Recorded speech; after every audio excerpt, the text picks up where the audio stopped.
आ रही है। पश्चिम बंगाल में कोरोना संकट के बीच केंद्रीय गृह मंत्रालय और ममता सरकार आमने सामने है।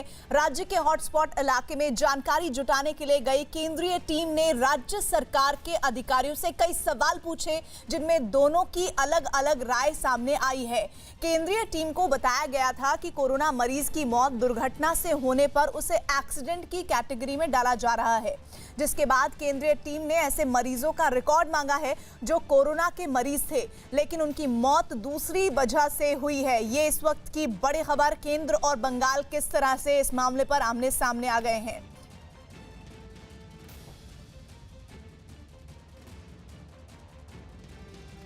और इधर IMCT कोलकाता टीम के प्रमुख अपूर्वा चंद्रा ने पश्चिम बंगाल के प्रमुख सचिव को 2 चिट्ठियां लिखी हैं। इन चिट्ठियों में राज्य के कोरोना अस्पतालों और हॉटस्पॉट का पूरा ब्यौरा मांगा गया है। दरअसल अपूर्वा चंद्रा ने इन चिट्ठियों में अपने उन अनुभवों को साझा किया है जो उन्होंने कोरोना अस्पतालों में अपने दौर में देखा। पत्र में यह भी लिखा है कि अन्य अस्पतालों में जाने वाले संदिग्ध मरीजों को MR बांगुर अस्पताल जाने को कहा जा रहा है, लेकिन उन्हें वहां भेजने की कोई सुविधा नहीं है, जिससे संक्रमण फैलने का खतरा बढ़ जाता है। चिट्ठी में यह भी कहा गया है कि वायरल वीडियो की छानबीन से पता लगा है कि पेशेंट के मरने के बाद भी 3-4 घंटे तक शव वार्ड में ही पड़े रहे हैं।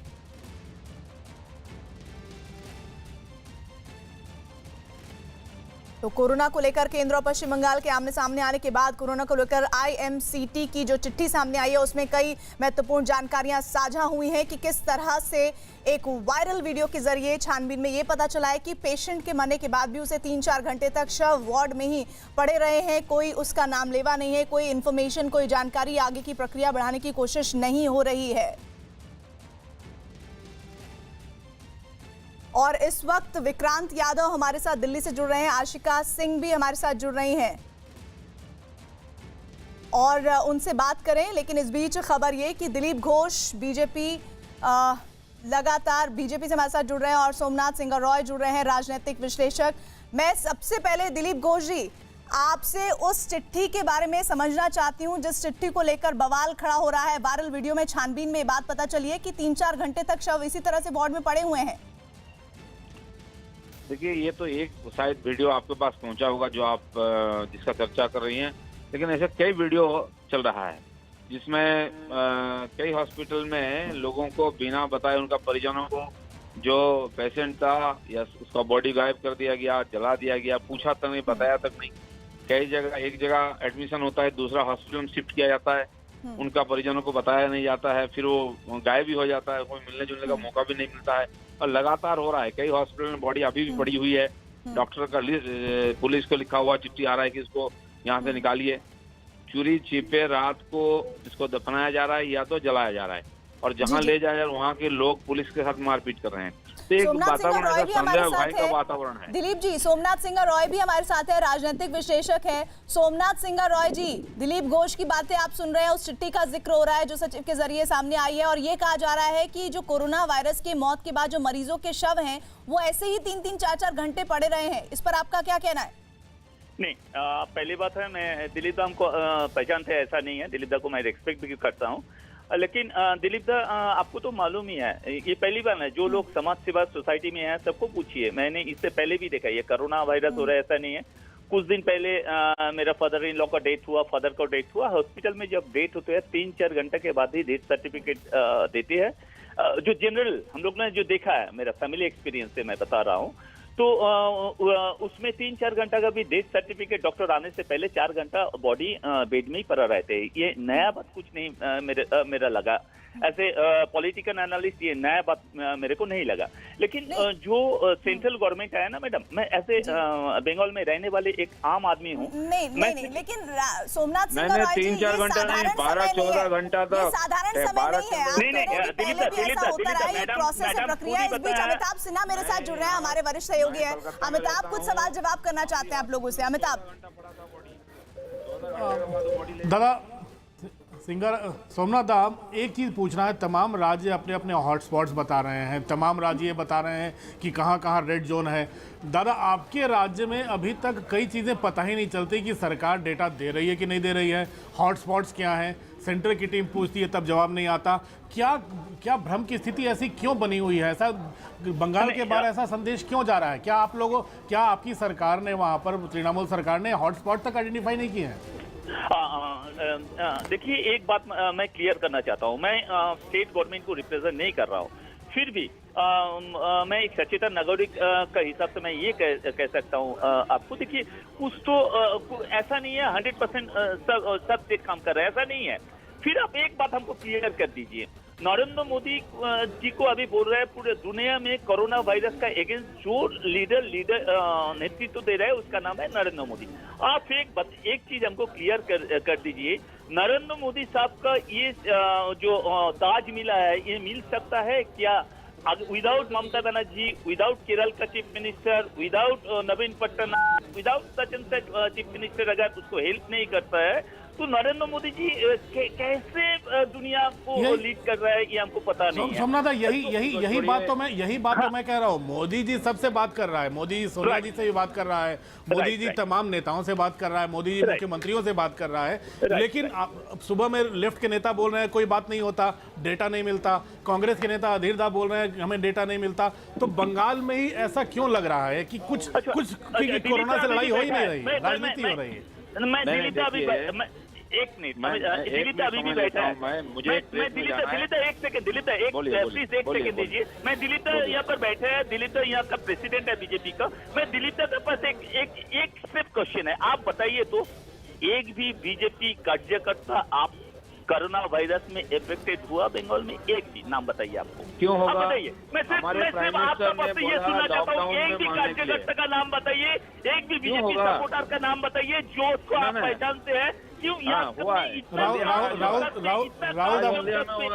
नहीं, इतना हो रहा है जिसको हो रहा है हल्दिया में आज हुआ है। इसीलिए मैं बता रहा हूँ ना, इसीलिए ये जो झूठ बंगाल गवर्नमेंट के अगेंस्ट फैला रहा है ये लोग, this is a totally political opposition का गेम है। मैं जो संचालक है मैं बता रहा हूँ, ऐसे मेरे पास लिस्ट है यहाँ की बांगुर हॉस्पिटल के जो इंचार्ज, उन्होंने पुलिस को चिट्ठी लिखा है, 15 बॉडी अभी पड़ी हुई है, 10 दिन की बॉडी पड़ी हुई है, क्योंकि वो छुपाने की जगह नहीं मिल रहा है। कितने मौत हुई हैं, कि हॉस्पिटल में कितने लोग हैं, किसी को कुछ नहीं मालूम है। उस दिन छुपा कर रखा था, फिर भी जो टीम आई सेंट्रल की वो पहुंचे, उसके सामने कोई बीमार आदमी निकल के आ गया। दिलीप दा आप इतना उदाहरण है, अच्छा लीडर है दिलीप दा, आप इतना बड़ा, इसीलिए तो मैं हिम्मत से बोल रहा हूँ।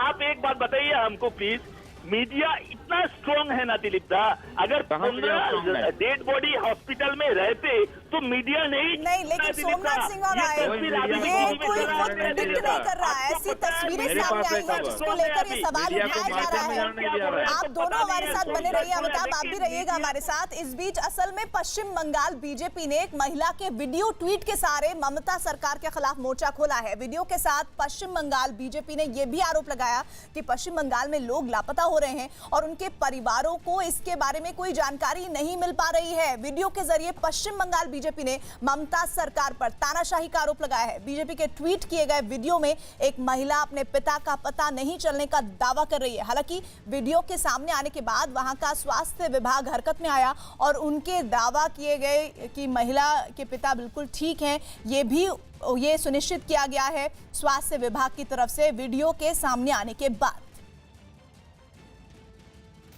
मेरे मम्मी का खबर तो हम लोग को मिला नहीं, कैसा क्या ट्रीटमेंट हुआ नहीं हुआ, उनको तो हम लोग खो दिए। उन लोगों को ना देख पाए ना कुछ कर पाए। फिर वही से वो लोग ले जाकर मेरा मम्मी को जो करना वो लोग कर दिए, हाथ में हम लोग का आया नहीं कुछ। तो आप लोग से एक ही विनती है कि मेरे पापा आप कैसे हैं, प्लीज इतना कीजिए कि मेरे पापा का एक बार खबर बता दीजिए, मेरे पापा कैसे है। कल वहां से ले जाने के बाद मैं क्वारंटाइन में, मेरी 3 भाभी है और मेरे पापा कहाँ है, संजीवन हॉस्पिटल में कौन सा जगह में है, उनका कोई खबर नहीं है। सारे लोग घर पे बंदी है, ना उनका खाने का कोई इंतजाम है, ना उनका बाकी कोई विषय है। वो लोग अभी चिंता कर रहे कहाँ लेके गया हमारा परिवार को, हमारा पिताजी को। बच्चा रो रहा है, माताजी इन लोगों को कहाँ लेके गया। परिवार का 3-4 गृहबधू को लेके चले गए। चीफ मिनिस्टर को मैं दरखास्त करना चाहता हूं, राजनीति अभी छोड़िए, आज जनता का नीति अपना लीजिए। आशिका हमारे साथ हमारी सहयोगी जुड़ रही हैं, विक्रांत भी दिल्ली से जुड़े हुए हैं। आशिका, अब नौबत ये आ गई है कि लोगों के वीडियो इस तरह से सामने आ रहे हैं, तब जाकर स्वास्थ्य विभाग संज्ञान ले रहा है। क्या यही सच्चाई है? ये तो एक वीडियो सामने आया है। बिल्कुल यही सच्चाई है। सोमनाथ दा, आपसे ये सवाल, वो मीडिया की बात कर रहे हैं, आप मुझे ये जवाब दीजिए कि कौन सा नेता टीएमसी का या राज्य सरकार की तरफ से कहां पर जानकारी दी जा रही है? हम मीडिया वालों को कहां कंफर्मेशन दिया जा रहा है? दिन भर हमारे पास खबरें आती हैं कि डॉक्टर कहीं पॉजिटिव हुए, कहीं पुलिस वाले पॉजिटिव हुए, लेकिन बिना कंफर्मेशन के हम ये खबरें भी ऑन एयर नहीं कर सकते हैं। हमें जो ये डेटा दिया जाता है, बामुश्किल दिन में एक बार अपडेट किया जाता है, उसमें भी ये जानकारी नहीं मिलती है कि कहां से, कौन इलाके से कितने मामले सामने आए हैं, हॉटस्पॉट क्या है। आज तक राज्य सरकार ने ये साफ नहीं किया है। ये नहीं बताया गया है कि जो इंसान कहीं बाहर निकल रहा है वो हॉटस्पॉट में है या नहीं है। ऐसे में आप खुद ये बताइए कि जो परिस्थिति है, कहीं जो अस्पतालों से ये तस्वीरें सामने आ रही है, चिट्ठी की ये जो बात करें हम, चिट्ठी में गंभीर आरोप लगाए गए हैं। सबसे बड़ी बात ये, जो एक कमेटी बनाई गई है राज्य सरकार के द्वारा, जो कोविड पेशेंट की मौत के बाद ये कमेटी डिसाइड करती है कि ये जो मौत हुई है कोविड पेशेंट की, ये कोविड से हुई है या फिर जो उसे दूसरी बीमारियां थी उससे हुई है। ये जो उदाहरण दिया गया है चिट्ठी में, डॉक्टरों का ये कहना है कि कहीं कोविड पेशेंट की मौत अगर एक्सीडेंट में हो जाए तो उसे थोड़ी ना कोविड डेथ मान लिया जाएगा। तो ये जो ऐसी मौतें हैं, इनका डेटा कहाँ मेंटेन किया जा रहा है? ये इसका जवाब कोई देगा हमें? आशिका, आपकी बेचैनी समझ आ रही है, और अब कैसे आगे इस चीज को बेहतर किया जाए, इस पर पूरा जोर होना चाहिए राज्य और केंद्र दोनों का। विक्रांत, इसी पर मैं आपके पास आऊं, उससे पहले कांग्रेस ने कहा है कि बंगाल सरकार कोरोना के सही आंकड़े बताए और इस मामले में राजनीति नहीं होनी चाहिए। ये देखने में अच्छा नहीं लगता, ये अपेक्षित भी नहीं है कि मुख्यमंत्री और माननीय राज्यपाल दोनों में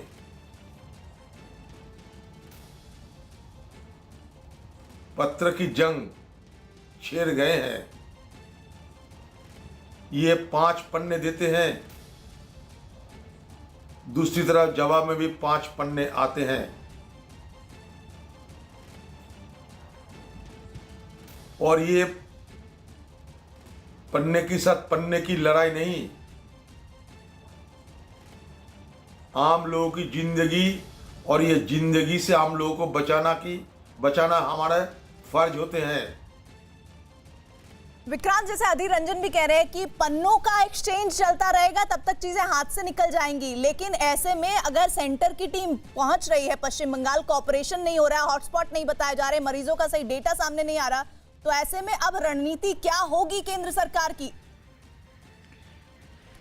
देखिए, बिल्कुल निश्चित तौर पर जो पिछले काफ़ी दिनों से चल रहा था राज्यपाल और मुख्यमंत्री के बीच में, वो एक अलग बात है। उसको अगर परे भी रख दिया जाए तो कोरोना को लेकर के, कोविड के डाटा को लेकर के केंद्र सरकार की काफ़ी आपत्ति है। कई तरह की दिक्कतें इसमें सामने आ रही हैं, क्योंकि एक जो बड़ी बात अभी आशिका भी बता रही थी, जिसकी तरफ ध्यान दे रही थी, कि बाकी सब राज्यों में जो कोरोना पेशेंट्स है उनकी जब मौत होती है तो अस्पताल से सीधा डाटा मिल जाता है सरकार के डाटा में कि ये कोरोना पेशेंट था, पॉजिटिव था। लेकिन पश्चिम बंगाल में एक डॉक्टरों की कमेटी बनी हुई है जो ये डिसाइड करती है, फैसला लेती है कि जो कोरोना पॉजिटिव की मृत्यु हुई है वो कोरोना के कारण हुई है या किसी और बीमारी के कारण हुई है, जबकि वो कोरोना पॉजिटिव पेशेंट था।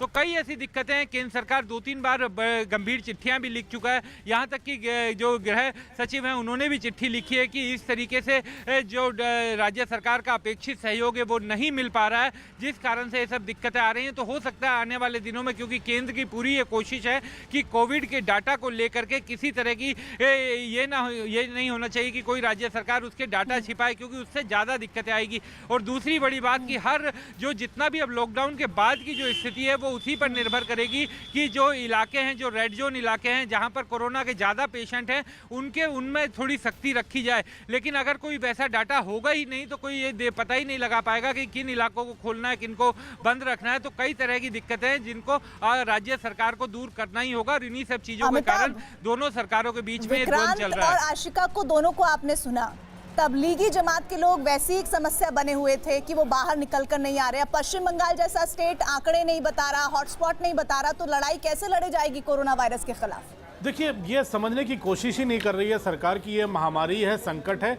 और ये वैश्विक संकट है और सिर्फ राजनीति से और चीज़ों को दबाने से ये संकट और गहराता चला जाएगा। तभी तो गवर्नर को चिट्ठी लिखनी पड़ी है। गवर्नर जगदीप धनखड़ ने 11 पन्नों की चिट्ठी तक लिख डाली है ममता बनर्जी को और कहा है कि अभी राजनीति का वक्त नहीं है, अभी आप सहयोग कीजिए, क्योंकि ममता केंद्र सरकार से सहयोग नहीं कर रही हैं। आंकड़े नहीं पता चल रहे हैं, हॉटस्पॉट्स क्या है बंगाल में पता नहीं चल रहे हैं। और जगदीप धनखड़ ने यहाँ तक आरोप लगा दिया है गवर्नर ने कि राज्य में मुख्यमंत्री बिल्कुल सांप्रदायिक राजनीति कर रही हैं। यानी गवर्नर एक राज्य का जो संवैधानिक मुखिया होता है उसके संवैधानिक हक में है कि राज्य सरकार को और मुख्यमंत्री को आगाह करे कि उस राज्य में क्या हो रहा है। अगर वो ऐसी चिट्ठी लिख रहा है तो वाकई एक चिंता का विषय है और लगातार राजनीतिक दल, चाहे वो कांग्रेस हो, चाहे लेफ्ट हो, चाहे बीजेपी हो, मुख्य विपक्षी दल, वो तमाम आवाज़ उठा रहे हैं। तो मुझे लगता है कि ये लड़ाई गहराएगी और ज़्यादा। और सच्चाई ये है कि आंकड़े छुपने से आपकी राजनीति चमकेगी नहीं, बल्कि आपकी राज्य की जनता परेशान होगी और इस तरह मरेगी कि आपको देखते नहीं बनेगा, फिर आपके पास कोई जवाब भी नहीं बचेगा। इस बात को ममता बनर्जी सरकार को समझना चाहिए। आप सभी का हमारे साथ जुड़ने के लिए विक्रांत, आशिका और अमिताभ, बहुत बहुत धन्यवाद। और इधर केंद्रीय स्वास्थ्य मंत्री हर्षवर्धन ने कहा है कि कोरोना को जांच के लिए खराब रैपिड टेस्टिंग किट वापस भेजी जाएगी। हर्षवर्धन ने यह भी कहा है कि खराब रिजल्ट की शिकायत के बाद केंद्र ने ऐसी किट लौटाने का फैसला किया है। हर्षवर्धन ने कहा कि खराब किट के एवज में कोई पैसा नहीं दिया जाएगा। तो अलग अलग स्थानों से अलग अलग किस्म के हम लोगों को फीडबैक मिले। किसी स्थान ने हमारे को ये फीडबैक दिया कि इसके अंदर हमें 5% की सफलता मिल रही है, तो दूसरे स्थान पे 71% की भी बात आई, कहीं पर 30% की बात आई। यानी एक प्रकार से एंटीबॉडी टेस्ट या उसकी जो किट है जिसका इस्तेमाल हम कर रहे हैं उसकी कितनी उपयोगिता है, इसके बारे में प्रश्न चिन्ह खड़े हुए। और जैसे ही ये प्रश्न चिन्ह खड़े हुए हमने तुरंत इस विषय को संज्ञान में लेकर उसको तुरंत देश को रोकने के लिए कहा। और ICMR ने अपनी जो 8-10 लैब्स हैं वहाँ वो एक्सक्लूसिवली पिछले 2-3 दिन से इसके बारे में जो है कंट्रोल्ड जो है टेस्ट कर रहे हैं। आज या कल में वो इसके जो उनके नतीजे हैं उनको जो है संकलित करने के बाद हमारी आगे की क्या रणनीति होनी चाहिए उसके बारे में सारे देश को सूचित करेंगे। क्योंकि अगर तो कोई चीज़ किट की खराबी के कारण है तो निश्चित रूप से मैं आपको विश्वास के साथ कहना चाहता हूं कि चाहे किट चाइना की हो चाहे कहीं की भी हो, वो किट को तुरंत वापस किया जाएगा। हमने अभी इन किट्स के पैसे भी नहीं विदेश में जो है दिए हैं और उसके बदले अगर ये किट्स की उपयोगिता है तो उसके बदले दूसरी किट्स ली जाएंगी। और कोरोना पर सरकार ने आज प्रेस कॉन्फ्रेंस में बताया है कि अब देश में 10 दिन में मरीजों की संख्या दोगुनी हो रही है। वहीं सरकार ने यह भी बताया कि तबलीगी जमात के 40,000 लोगों की पहचान की गई है। मेरे पास अभी आंकड़े तो उपलब्ध नहीं है, पर जैसे मैंने आपके साथ पिछली बार शेयर किया था कि 40,000 से ज़्यादा लोगों को कंटेनमेंट 40,000 से ज़्यादा लोगों को आइडेंटिफाई करके उनको क्वारंटाइन किया गया था।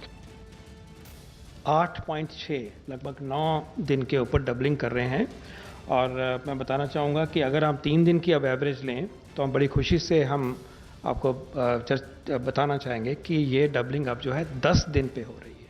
आप ये लेके चलिए कि अब ये डबलिंग जो है वो 10 दिन से हो रही है और आप देख सकते हैं कि कहाँ वो 5 दिन में हो रही थी और 10 दिन में हो रही है। ये बहुत बड़ी अचीवमेंट है और अभी इसके आगे और भी फ़ायदे होने वाले हैं।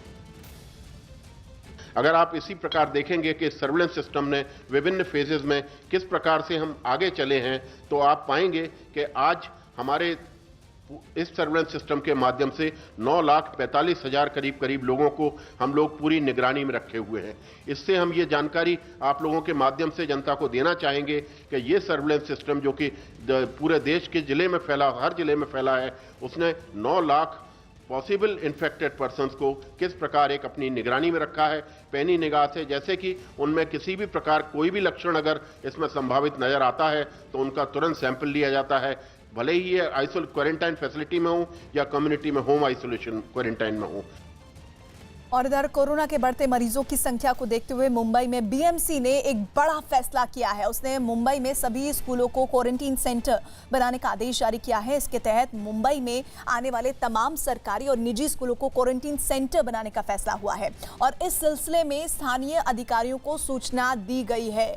अभिषेक हमारे साथ जुड़ रहे हैं। अभिषेक, बीएमसी अगर ये फैसला ले रही है तो ये साफ संकेत है कि मौजूदा वक्त मुश्किल भरा है और आने वाले वक्त में मुश्किलें और बढ़ने वाली हैं।